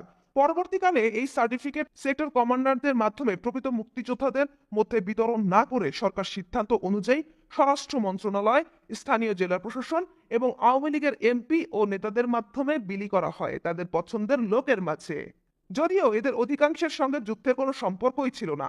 যুদ্ধ অপরাধী এবং দালালদের সাধারণ ক্ষমা ঘোষণার মাধ্যমে মাফ করে দেয় আওয়ামী লীগ সরকার। ফলে অনেক রাজাকার, আলবদর, আল শামস বাহিনীর সদস্যরা নির্ভয়ে বুক ফুলিয়ে সার্টিফিকেট দেখিয়ে মুক্তিযোদ্ধা বনে ঘুরে বেড়াতে থাকে সমাজের সর্বত্র। দেশদ্রোহী এবং স্বাধীনতা বিরোধীদের আওয়ামী সরকার ক্ষমা করেছিল মহত্বের কারণে নয়, বরং অভিন্ন শ্রেণী স্বার্থে এবং প্রকৃত মুক্তিযোদ্ধাদের বিরুদ্ধে তাদের মদত হাসিল করে নিজেদের হাত শক্তিশালী করতে। যুদ্ধে পরোক্ষভাবে অংশগ্রহণকারী মুক্তিযোদ্ধারও সংখ্যা ছিল প্রায় ২ লাখ, কিন্তু ১২ থেকে ২০ লাখ সার্টিফিকেট বিতরণ করা হয়েছে। অর্থাৎ প্রতি ডজন মুক্তিযোদ্ধাদের মাঝে ১১ জনই ভুয়া। অত্যন্ত সুচিন্তিত পরিকল্পনার মাধ্যমে মুক্তিযোদ্ধাদের ভাবমূর্তি নষ্ট করার জন্য এবং স্বাধীনতা বিরোধী দালাল চক্রে পুনর্বাসিত করার জন্যই এই ধরনের পদক্ষেপ গ্রহণ করা হয়েছিল। দেশে ভুয়া মুক্তিযোদ্ধাদের ভিড়ে প্রকৃত মুক্তিযোদ্ধারা তাদের প্রাপ্য কৃতিত্ব ও স্বীকৃতি পাবার আগেই হারিয়ে যায়। যুদ্ধ শেষ হবার পরপরই মুক্তিযোদ্ধাদের হাত থেকে হাতিয়ার নিয়ে নিলেও সরকার যুদ্ধকালীন সময়ে ভারতীয় সরকারের প্রত্যক্ষ তত্ত্বাবধানে যে মুজিব বাহিনী গঠন করা হয়েছিল তাদের নিরস্ত্র করা থেকে বিরত থাকেন। উপরোক্ত আওয়ামী লীগ সরকারের ছত্রছায়ায় ওই বাহিনী সদস্যরা স্বাধীনতার পর মুহূর্ত থেকে লুটতরাজ, ডাকাতি, রাহাজানি, হত্যা, লাইসেন্স পারমিটবাজিতে মেতে ওঠে। ভারতীয় মারোয়ারিদের সাথে হাত মিলিয়ে চোরাচালানেও তারা লিপ্ত হয়। কালোবাজারি ও মজুতদারিদের এরাই প্রোটেকশন দিয়ে রাখে। পরিত্যক্ত সম্পত্তি, ব্যবসা বাণিজ্য নিয়ে দলীয় লুটপাট করা হয় এই বিশেষ বাহিনীর যোগসাজশে। মুক্তিযোদ্ধাদের নাম ভাঙিয়ে ক্ষমতাসীন দলের সহযোগিতায় যারা সর্বত্র অসামাজিক কাজ ও লুটপাট করেছিলেন তাদের পাপের বোঝা প্রকৃত মুক্তিযোদ্ধাদের আজও টানতে হচ্ছে। অসংখ্য মুক্তিযোদ্ধাকে বিনা কারণে প্রাণ দিতে হয়েছে স্বাধীন বাংলাদেশে। অনেক মুক্তিযোদ্ধাকে এখনো বিনা বিচারে কারাবন্দী হয়ে থাকতে হচ্ছে। সরকারের ক্ষমাপ্রাপ্ত লেলিয়ে দেয়া দালালরা ছাড়া পাওয়ার পর মুক্তিযোদ্ধাদের পেছনে লেগে তাদের প্রতিহিংসা চরিতার্থ করার জন্য দালালরাই সবাই ছিল যার যার নিজের এলাকায় প্রভাবশালী ব্যক্তি। স্থানীয় প্রশাসন, থানা ইত্যাদির উপর এদের প্রভাব ছিল অসীম। স্বাধীন দেশের নতুন সরকার প্রশাসনিক কাঠামোর কোনো পরিবর্তন না করায় তাদের প্রভাবেও কোনো তারতম্য ঘটেনি। ফলে মুক্তিযোদ্ধাদের জীবন হয়ে ওঠে সঙ্গীন ও দুর্বিষহ। পৃথিবীর ইতিহাস থেকে দেখা যায় জাতীয় মুক্তি সংগ্রামের মাধ্যমে যে সমস্ত দেশ ও জাতি স্বাধীন হয়েছে ওই সমস্ত সদ্য স্বাধীন দেশে জাতীয় পুনর্গঠন প্রক্রিয়ায় মুক্তিযোদ্ধারাই অগ্রণী ভূমিকায় থেকেছেন। নীতি নির্ধারণ করা থেকে নীতি বাস্তবায়ন করার প্রতিটি ক্ষেত্রে মুক্তিযোদ্ধারা বিশেষ অবদান রেখেছেন জনগণের সাথে কাঁধে কাঁধ মিলিয়ে। কিন্তু আমাদের বেলায় হলো ঠিক তার বিপরীত। যে চেতনা ও সংকল্প একটা মুক্তিযুদ্ধের সম্ভাবনাকে বাস্তবায়িত করে তুলে আমাদের ক্ষেত্রে তার অভাব ছিল গোড়া থেকে। যুদ্ধের জন্য আমরা মোটেও প্রস্তুত ছিলাম না, যুদ্ধটা ছিল আমাদের উপর আরোপিত। ৭১-এর ২৫শে মার্চ রাতে পাক বাহিনীর আচমকা আক্রমণের আগ পর্যন্ত বড় বড় রাজনৈতিক দলগুলো এবং নেতারা সবাই রাজনৈতিক সমাধানের রাস্তায় খুঁজে পাবার চেষ্টা করছিলেন। এর ফলে যে কোনো মুক্তিযুদ্ধ সংগঠনের জন্য অতি প্রয়োজনীয় শর্তাবলী যথা সশস্ত্র সংগ্রামের জন্য উপযুক্ত নীতি, আদর্শ, সংগঠন, সামরিক প্রস্তুতি এবং বিচক্ষণ নেতৃত্ব এর প্রায় সবকটিই ছিল অনুপস্থিত। ফলে যে নেতার নামে সংগ্রাম তিনি শুরুতেই ধরা দেন শত্রুর হাতে, আর তার সহযোগীরা নিরস্ত্র জাতিকে অনিশ্চয়তার মধ্যে ফেলে আশ্রয় নেয় প্রতিবেশী রাষ্ট্রে। প্রথমে বিচ্ছিন্নভাবে কোথাও কোথাও যে তাৎক্ষণিক প্রতিরোধ গড়ে উঠেছিল সেটা ছিল প্রধানত আত্মরক্ষার তাগিদে সম্পূর্ণ অপরিকল্পিতভাবে। তবে যারা এ ধরনের প্রতিরোধ গড়ে তোলে তাদের সাহস ও সংকল্প ছিল অকৃত্রিম। কিন্তু যুদ্ধটা যে আকস্মিক ছিল এবং সমগ্র জাতিকে সেই আকস্মিক ঘটনার সঙ্গে পর্যায়ক্রমে জড়িত হয়ে পড়তে হয়েছিল তাতে কোনো সন্দেহ নেই। সূত্রহীন এই আকস্মিকতার একটা মহান যুদ্ধকে সার্বিক মুক্তির লক্ষ্যে এগিয়ে নেবার জন্য যে রাজনৈতিক আদর্শের প্রয়োজন সেই আদর্শ গড়ে ওঠার সুযোগ আমরা পাইনি। যুদ্ধের নেতৃত্ব যারা কবজা করে নেয় তাদেরও এটা কাম্য ছিল না। দেশের আপামর জনসাধারণ রাজনৈতিক এবং অর্থনৈতিক নিপীড়নের বিরোধিতা করার জন্যই আওয়ামী লীগের সঙ্গে ঐক্যবদ্ধ হয়েছিল, কিন্তু জনগণের সেই আশা পূরণ করা আওয়ামী লীগের পক্ষে সম্ভব ছিল না, কারণ সেটা হতো তাদের শ্রেণী স্বার্থের পরিপন্থী। মুক্তিযুদ্ধের চেতনা প্রতারণার শিকারে পরিণত হয় মূলত এ কারণেই। কিন্তু যারা মুক্তিযুদ্ধ করেছেন এবং যুদ্ধে সহায়তা করেছেন তারা লক্ষ্যহীন ছিলেন না। মুক্তিযুদ্ধ যারা করেছেন তাদের বিপুল অংশই ছিল অরাজনৈতিক ব্যক্তি, নিঃস্বার্থ দেশপ্রেমিক মা বোন ও দেশবাসীর লাঞ্ছনার প্রতিরোধের আকাঙ্ক্ষাই তাদের উদ্বুদ্ধ করেছিল যুদ্ধে যোগ দিতে। অবশ্য আত্মরক্ষার তাগিদেও অনেকে যুদ্ধে যোগ দিতে বাধ্য হয়েছিলেন, তবে বেশিরভাগ লোকই স্বেচ্ছায় আত্মত্যাগের মহৎ মনোভাব নিয়েই এগিয়ে এসেছিলেন। তাদের উদ্দেশ্য ছিল দেশকে শত্রুমুক্ত করে স্বাধীন করা। বাংলাদেশের প্রত্যন্ত অঞ্চল থেকে হাজার হাজার কিশোর যুবক বিচ্ছিন্নভাবে মুক্তিযোদ্ধা হিসেবে প্রশিক্ষণ গ্রহণ করে, প্রশিক্ষণ প্রাপ্ত হয়ে যুদ্ধ করে বিভিন্ন সেক্টরে। অন্যদিকে আওয়ামী লীগ ও তার দোসররা তাদের কর্মীদের নিয়ে ভারতের সহায়তায় নিজেদের নিজস্ব বাহিনী গঠন করে তাদের যুদ্ধক্ষেত্রে না পাঠিয়ে তাদের অতি সযত্নে সংরক্ষিত করে রাখে স্বাধীনোত্তরকালে নিজেদের ক্ষমতা টিকিয়ে রাখার জন্য। প্রকৃতপক্ষে 9 মাসের আগাগোড়া যারা যুদ্ধ করেছে তাদের অধিকাংশই ছিল অরাজনৈতিক সাধারণ ঘরের ছেলে মেয়ে। তারা ছিল সরল মনা, তাই যুদ্ধ শেষে বিনা দ্বিধায় তারা তাদের অস্ত্র জমা দিয়ে দেয়। স্বাধীন বাংলাদেশের অস্ত্রের দাপট, পারমিটবাজি, লুটতরাজ, হাইজ্যাক, গুম, খুন, ধর্ষণ ও অন্যান্য দুষ্কর্মে এসব নিবেদিত প্রাণ ত্যাগী মুক্তিযোদ্ধাদের অংশগ্রহণ ছিল খুবই সামান্য। রাজনৈতিক চেতনার অভাবে শক্তি থাকা সত্ত্বেও এরা সংগঠিত হতে পারেনি। বাংলাদেশের বিশাল জনসমুদ্র থেকে এসে তারা আবার জনসমুদ্রেই মিশে যান। সদ্য স্বাধীন বাংলাদেশে প্রয়োজনীয় পরিবর্তন সাধন করে সুষম আর্থ সামাজিক ব্যবস্থা কায়েম করার মতো শক্তি তাদের ছিল। এটা আজ করতে পেরেই আওয়ামী লীগ সরকার শঙ্কিত হয়ে পড়ে এবং দেশে ফিরেই প্রথমেই মুক্তিযোদ্ধাদের হাত থেকে অস্ত্র কেড়ে নেয়। একই সাথে সুখী ভবিষ্যতের কথা বলে তাদের ভাওতা দেয়। এভাবেই মুক্তিযোদ্ধাদের ভবিষ্যৎ অনিশ্চিত হয়ে পড়ে। 16 ডিসেম্বর 1971 সালে স্বাধীনতা সংগ্রামের চূড়ান্ত বিজয়ের পর যুদ্ধবিধ্বস্ত বাংলাদেশকে পুনর্গঠনের মাধ্যমে মানুষের অর্থনৈতিক ও সামাজিক নিরাপত্তা সুনিশ্চিত করা এবং সেই সঙ্গে সূর্য সন্তান মুক্তিযোদ্ধাদের সমাজে সম্মাননা পুনর্বাসনের উদ্দেশ্যে 1972 সালের 13 ফেব্রুয়ারি ঢাকায় স্কাটন লেডিস ক্লাবে বাংলাদেশ মুক্তিযোদ্ধা সংসদ প্রতিষ্ঠিত হয়। এই সংসদের আহ্বানে দ্রুত দেশের প্রতিটি থানায় এবং ইউনিয়নে মুক্তিযোদ্ধা সংসদের অঙ্গ সংগঠন গড়ে ওঠে। 15 সেপ্টেম্বর 1972 সালে এই সংগঠনের প্রথম কাউন্সিল অধিবেশন হয় এবং ওই অধিবেশনে একটি গণতন্ত্র এবং জাতীয় কার্যনির্বাহী পরিষদ নির্বাচিত হয়। এই কমিটির লক্ষ্য অর্জনের পথে বাংলাদেশ তৎকালীন গণবিরোধী এবং মুক্তিযোদ্ধাদের প্রতি বৈরী মনোভাবাপন্ন সরকার এবং ধোঁকাবাজির রাজনীতির হাতছানি মারাত্মক অন্তরায় হয়ে দাঁড়ায়। সরকারের কাছে নিজেদের বিকিয়ে দিয়ে কয়েকজন কাউন্সিল সদস্য সরকারি প্রচারণায় সংসদের গণতন্ত্রকে সম্পূর্ণ উপেক্ষা করে সংসদকে আওয়ামী লীগ সরকারের লেজুরে পরিণত করার উদ্যোগ নেন। জাতীয় নির্বাহী পরিষদের আয়ুষ্কাল শেষ হওয়া সত্ত্বেও নতুন নির্বাচনের বিধানকে আমলে না নিয়ে 1975 সালে 28 ফেব্রুয়ারি ওই চক্র এক কোরাম সভায় গণতন্ত্রকে উপেক্ষা করে বৈধ জাতীয় নির্বাহী কমিটি ভেঙে দিয়ে নতুন একটি কমিটি গঠন করে। এই কমিটি পরে 1975 সালের মার্চ মাসের এক সভায় জনধিকৃত বাকশালে বাংলাদেশ মুক্তিযোদ্ধা সংসদের যোগদানের কথা ঘোষণা করে। সংসদের আদর্শ জলাঞ্জলি দিয়ে সংসদের গণতন্ত্রের অবমাননার দায়ে জনাব নঈম জাহাঙ্গীর ও কয়েকজন মুক্তিযোদ্ধা 75 মার্চ মাসেই ঢাকা মুনসেফ কোর্টে ওই অবৈধ পরিষদ গঠনের বিরুদ্ধে একটি মামলা দায়ের করে অসীম সাহসিকতার পরিচয় দেন। কোর্ট ইনজাকশন জারি করে অবৈধ পরিষদের গণতন্ত্র বিরোধী কার্যকলাপ বন্ধ করে দেয়। ফলে সংসদ বাকশালের রাহুগ্রাস থেকে সাময়িকভাবে বেঁচে যায়।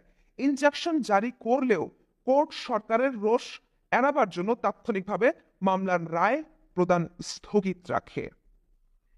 ঐক্য প্রচেষ্টা ফলপ্রসূ হয়নি। স্বৈরাচারী একনায়কত্বের বিরুদ্ধে লড়াইয়ের জন্য জাতীয়তাবাদী এবং প্রগতিশীল রাজনৈতিক দলগুলোর ঐক্য ছিল অপরিহার্য, কিন্তু অনেক চেষ্টায়ও সেই ঐক্য অর্জন করা সম্ভব হয়নি। সরকারি দল ও তাদের পেটোয়া বাহিনীর নির্যাতনের বিরুদ্ধে বিরোধী দলগুলো তাদের সাধ্যমতো প্রতিরোধ গড়ে তোলার চেষ্টা করেছে। সর্বহারা পার্টি এবং জাসদের কর্মীরাই সরকার বিরোধিতায় মারাত্মকভাবে তৎপর। অন্যান্য বামপন্থী রাজনৈতিক দলগুলো এবং প্রগতিশীল সংগঠন তাদের সাধ্য ও সামর্থ্য অনুযায়ী সরকারের নির্যাতনের বিরুদ্ধে লড়ছে। জনগণ সাধারণভাবে আওয়ামী ঐক্যজোটের বিরুদ্ধে। ঐক্যজোটের স্বৈরাচারী নির্যাতনের জীবন ও জীবিকার তাগিদে সবাই দিশেহারা।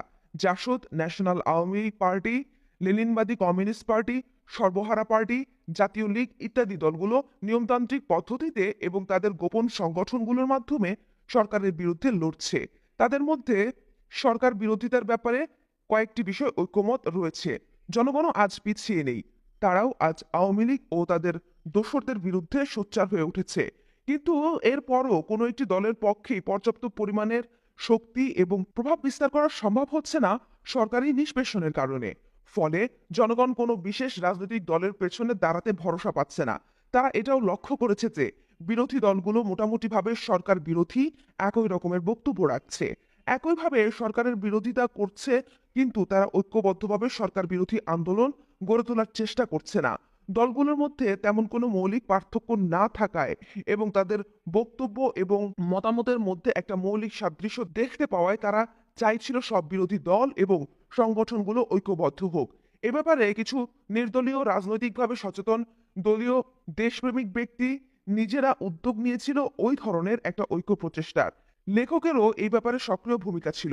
বিরোধী দলগুলোর কোনোটাই সরকারের নির্যাতন এবং দমন নীতির মুখে এককভাবে দাঁড়াতে পারবে না, এ ব্যাপারে কারো কোনো দ্বিমত ছিল না। গণ আন্দোলন এবং সরকার বিরোধী সব প্রচেষ্টা ব্যর্থ হয়ে যাবে পর্যায়ক্রমে, এ ব্যাপারেও ঐকমত ছিল। এই দুটো মূল বিষয়ই ছিল ঐক্য প্রচেষ্টার ভিত্তি। বর্তমান পরিস্থিতিতে এবং আগামী দিনগুলোতে ঐক্যবদ্ধ হতে না পারলে কারো পক্ষেই শক্তি বৃদ্ধি করা সম্ভব হবে না এবং দলগুলোর বিলুপ্তি ঘটার সমূহ সম্ভাবনা রয়েছে। এই বিষয়টিও পরিষ্কার বোঝা যাচ্ছিল। তাছাড়া সরকার যেভাবে দেশে প্রকাশ্যে রাজনীতি পরিধি ক্রমান্বয়ে সংকুচিত করে আনছে, তাতে করে অচিরেই আগামীতে দেশে একদলীয় শাসনই প্রতিষ্ঠিত হবে। সেক্ষেত্রে বিচ্ছিন্নভাবে সরকার বিরোধী কিছু করতে গেলে তাতে শক্তি ক্ষয় ঘটবে, কিন্তু তাতে কোনো লাভ হবে না। গোপনে বৈঠকের পর বৈঠক চলল। আলোচনাকালে বোঝা গেল ঐক্যের পক্ষে যারা, তারা শীর্ষ নেতাদের জন্য তেমনভাবে তাদের মতামত প্রকাশ করতে পারছিল না। সার কথা বুঝতে পারা যাচ্ছিল ঐক্যের পথে মূল বাধা নেতারা। আবিষ্কার করতে পারলাম এর কারণও রয়েছে অনেক।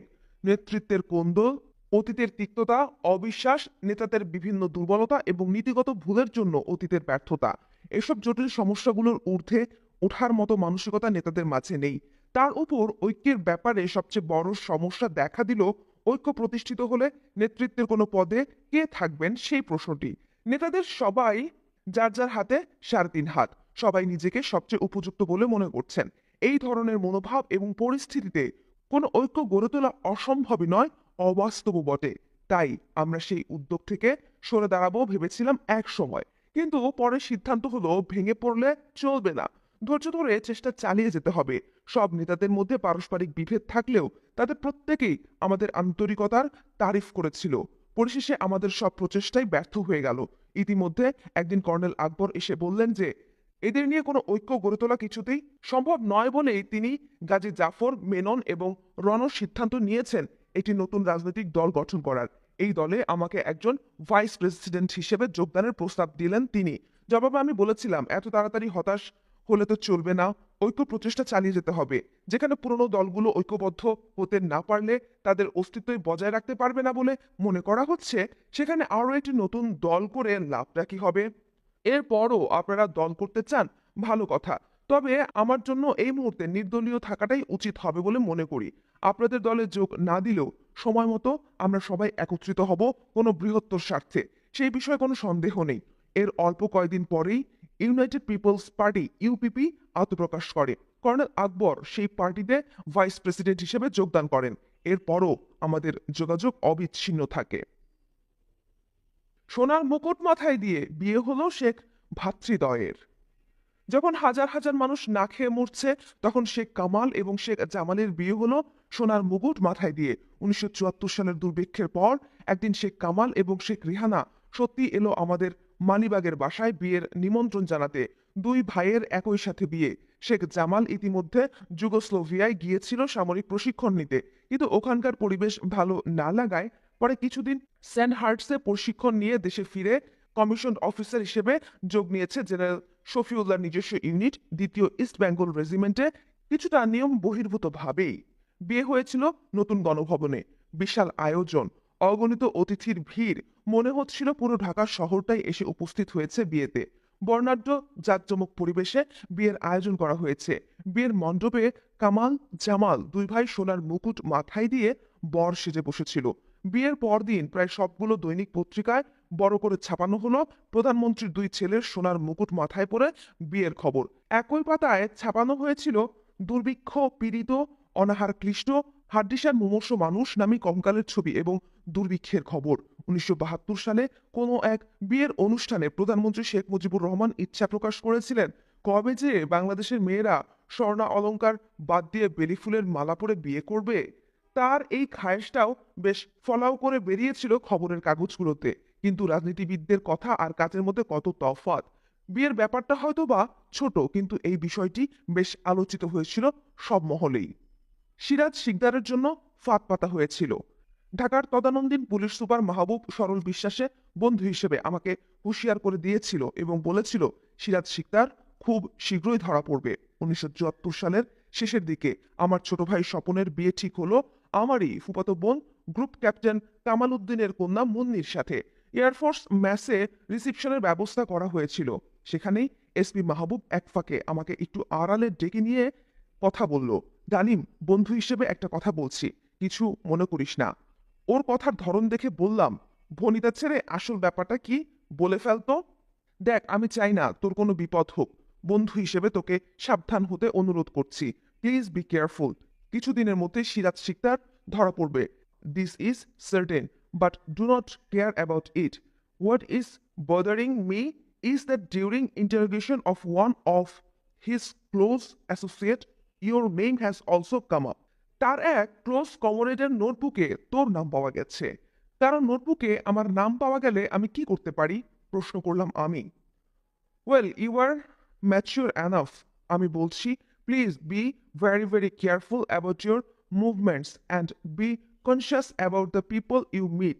That is what is needed. I am pretty serious. Do you understand? আমাদের দুজনকে একসাথে দেখতে পেয়ে একজন বেয়ারা এসে জানালো খাবার দেয়া হয়েছে। দুজনেই খাবারের টেবিলের দিকে এগিয়ে গেলাম। খাচ্ছিলাম আর মাহবুবের কথাগুলোর বিষয়ে ভাবছিলাম। যতটুকু সম্ভব স্পষ্ট ইঙ্গিত দিয়ে দিয়েছে মাহবুব, আরো সতর্কভাবে চলাফেরা করতে হবে আমাকে। সরকারের বিশেষ মহলের সুনজরে পড়ে গেছি, অতএব সাবধান। খুব সাবধান হতে হবে আমাকে। খুব শীঘ্রই ধরা পড়বে সিরাজ শিকদার। এই কথাটা এত জোর দিয়ে কি করে বলতে পারলো মাহবুব?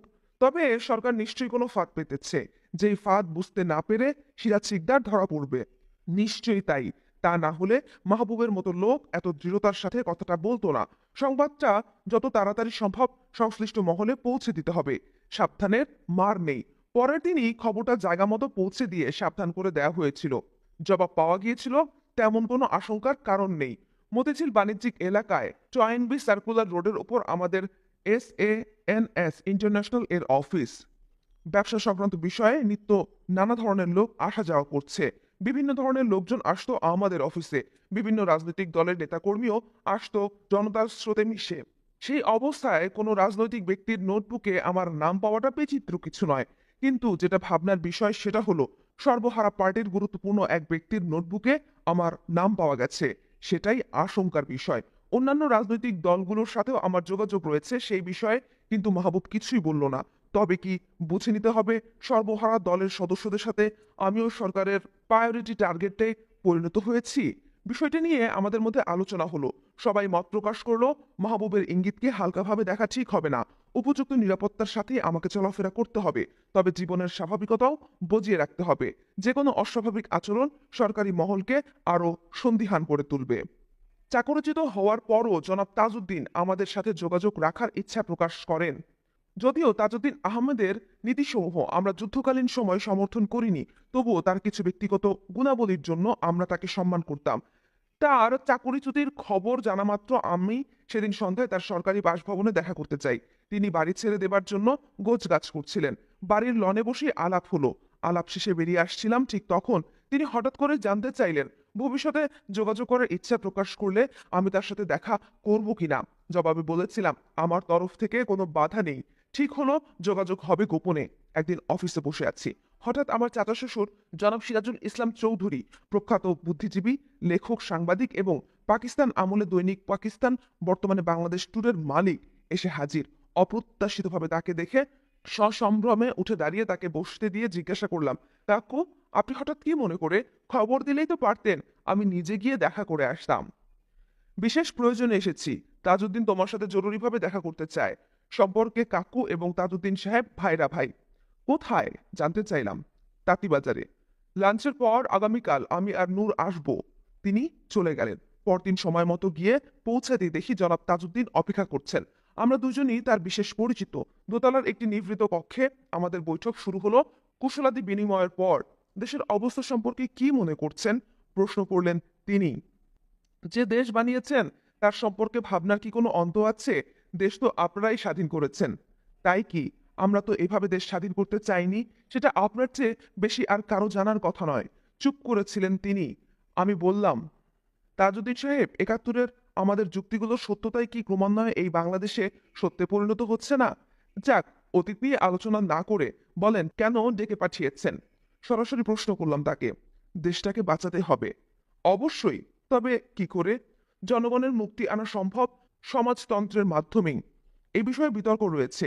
সারা জীবন আপনারা বুর্জুয়া রাজনীতি করে এসে এখন সমাজতন্ত্র করবেন, সেটা কি করে সম্ভব? আর জনগণই তা বিশ্বাস করবে কেন? আওয়ামী লীগ তো একটা বুর্জুয়া সংগঠন। শেখ মুজিব কেন? কেউই এই দলের মাধ্যমে প্রকৃত সমাজতন্ত্র স্থাপন করতে পারবে না। আপনিও এই সত্য এতদিনে নিশ্চয়ই অনুধাবন করেছেন। আর সবচেয়ে বড় কথা হলো, বাংলাদেশের জনগণের সম্মুখে সমাজতন্ত্রের নামে আপনারা যে বিভীষিকা তুলে ধরেছেন, তাতে আগামী 50 বছরেও সমাজতন্ত্রের কথা শুনলেই এদেশের লোক আঁতকে উঠবে। তাছাড়া গ্রামেগঞ্জে সাধারণভাবে ঘুরে যে অভিজ্ঞতা হয়েছে তার আলোকে বলবো, আমাদের জনগণ সাম্প্রদায়িক নয়, এটা ঠিক, তবে তারা সমভাবেই ধর্মভীরু। আপনারা আপনাদের রাষ্ট্রীয় চার নীতির কোনোটাই গ্রহণযোগ্য করে তুলতে পারেননি আপামর জনসাধারণের কাছে। বাংলাদেশ বলতে ঢাকা চিটাগাং বোঝাচ্ছি না, বোঝাচ্ছি 64,000 গ্রাম, যেখানে বাস করে 95% লোকজন। সমাজতন্ত্রের তত্ত্ব এদেশের গণমানুষের কতটুকু উপকার করতে পারবে তা জানি না, তবে অল্প বিদ্যায় যতটুকু বুঝি এদেশের লোকজনকে নজর আন্দাজ করার অবকাশ নেই। উপর থেকে তাদের উপর জোর করে কিছু চাপিয়ে দেওয়া সম্ভব নয়। তাছাড়া মানুষ রক্ত মাংসের গড়া, তার জৈবিক এবং বাঁচার চাহিদার পাশাপাশি মনের এবং আত্মিক চাহিদাও রয়েছে। মানুষ মেশিন নয়। এই সত্য বাদ দিয়ে কিছু করলে সেটা হবে নেহায়েত ক্ষণস্থায়ী। থাক, তা আপনি বলুন, আপনার রাজনৈতিক পরিকল্পনা কি? আপনি একজন সুশিক্ষিত সৎ ব্যক্তি।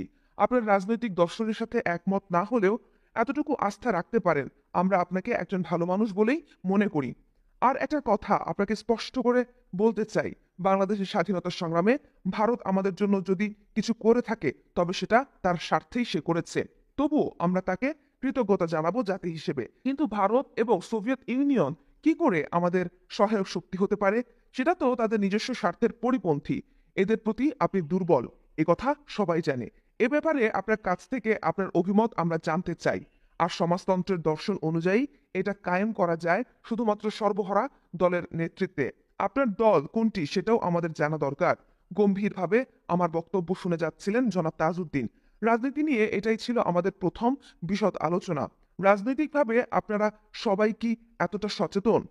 সবাই বলতে আপনি কি বোঝাতে চাচ্ছেন সেটা জানি না, তবে সেনাবাহিনীর একটা বৃহৎ অংশ রাজনৈতিকভাবে অবশ্যই সচেতন। খুব খুশি হলাম জেনে। I can see some silver lining over the dark clouds. সমাজতন্ত্রের নীতিতে আমি বিশ্বাসী, তবে সমাজতন্ত্রের বাস্তবায়ন পদ্ধতি সব দেশেই সে দেশের বাস্তব পরিস্থিতির উপর ভিত্তি করে বের করতে হয়। ভারত একটি সমাজতান্ত্রিক দেশ।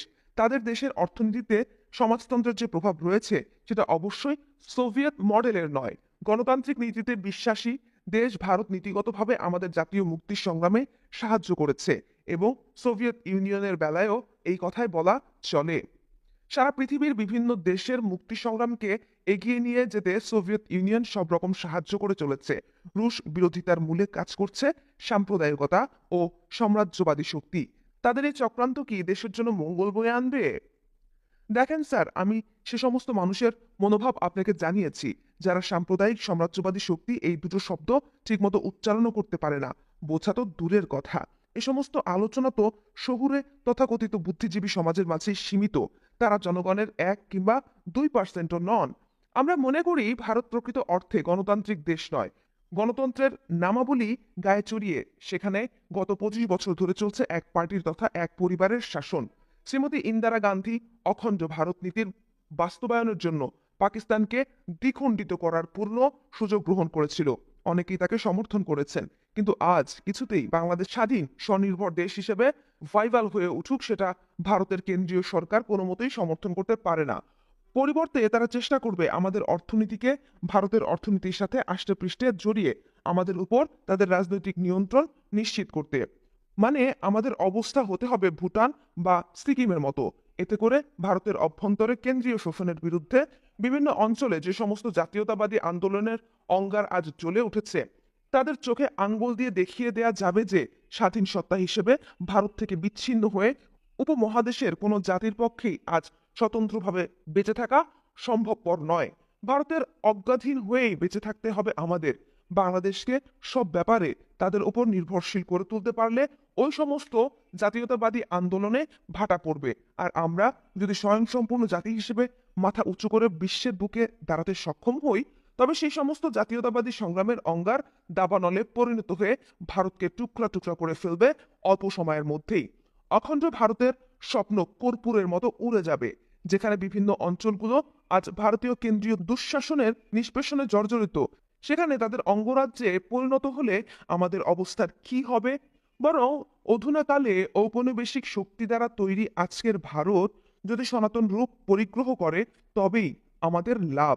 শুধু আমাদেরই নয়, এই ভূখণ্ডের বিভিন্ন জাতিসত্তারও লাভ। বহিঃশক্তির শোষণ টিকিয়ে রাখার জন্য উপমহাদেশের স্বাধীন রাজ্যগুলোকে একত্রিত করে অখণ্ড ভারত সৃষ্টি করার ফলেই আজ বিকশিত হচ্ছে জাতীয়তাবাদী আন্দোলনগুলো। এই দ্বন্দ্বের অবসানের মাধ্যমেই একমাত্র সম্ভব এই অঞ্চলে সত্যিকারের স্থিতিশীলতা অর্জন করা। এর কোনো বিকল্প নেই। ভারত একটি বহুজাতিক দেশ, সেটাই বাস্তবতা। আমার বক্তব্য শুনে জনাব তাজউদ্দিন বললেন, ভবিষ্যতে এই বিষয়ে আরো আলোচনা হওয়া প্রয়োজন। তার রাজনৈতিক দল হিসেবে জাসদের প্রতি ইঙ্গিত করলেন তিনি। জবাবে আমি বলেছিলাম, জাসদ অবশ্যই আজ সরকার বিরোধী সংগ্রামে একটি অগ্রণী ভূমিকায় আছে। তারা বৈজ্ঞানিক সমাজতন্ত্রের কথাও বলছে, কিন্তু আওয়ামী লীগ থেকে হঠাৎ করে বেরিয়ে আসা এই দল সৃষ্টিকারীরা সত্যি কি সমাজতন্ত্রী? তাদের নেতৃত্বের প্রায় সবারই আগমন ঘটেছে বুর্জুয়া কিংবা পেটি বুর্জুয়া শ্রেণী থেকে। কতটুকু তারা নিজেদের ডিক্লাস করতে সক্ষম হয়েছে সেটা ভবিষ্যতেই বলতে পারবে। ঠিক এই মুহূর্তে জাসদকে একটি সর্বহারার দল হিসেবে চিহ্নিত করার কোনো যুক্তিসঙ্গত কারণ নেই। এভাবেই সেদিনের বৈঠক শেষ হয়ে যায়। ভবিষ্যতে আবারও আলোচনায় বসবো ঠিক করে আমরা বেরিয়ে এসেছিলাম। তত্ত্বগত দিক থেকে জাসদের নেতৃবৃন্দেরও একটি অংশ সোভিয়েত ইউনিয়নকে একটি সমাজতান্ত্রিক দেশ এবং ভারতকে একটি গণতান্ত্রিক দেশ বলে মনে করত।